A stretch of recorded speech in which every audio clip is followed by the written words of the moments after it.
বিসমিল্লাহির রহমানির রহিম। জমি মাপজোক করতে গেলেই প্রায়ই একটা সমস্যা দেখা যায়। প্রতিবেশীর সাথে ঝগড়া, সীমানা নিয়ে বিরোধ আর কাগজপত্রে গড়মিল। অনেক সময় একটা ছোট ভুলই বড় আইনি ঝামেলায় ফেলে দেয়।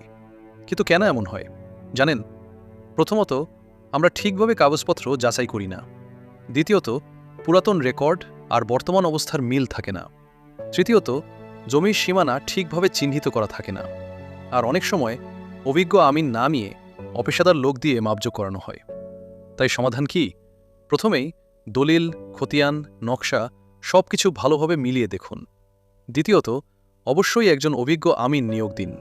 তৃতীয়ত, মাপজোকের সময় দুই পক্ষ উপস্থিত থাকুন। চতুর্থত, মাপজোক শেষে সীমানা খুঁটি দিয়ে নির্ধারণ করুন। আর সবচেয়ে গুরুত্বপূর্ণ, নামজারি সম্পন্ন করুন। মনে রাখবেন, সঠিক রেকর্ড ছাড়া আপনার জমি পুরোপুরি নিরাপদ নয়।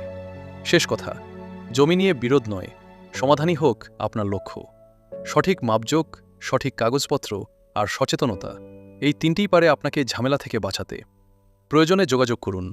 মোহাম্মদ জিয়ামুল হক বাবু, আমিন, অভিজ্ঞ আমিন, গোবিন্দগঞ্জ, গাইবান্ধা, কলাকাটা, হামসাপুর।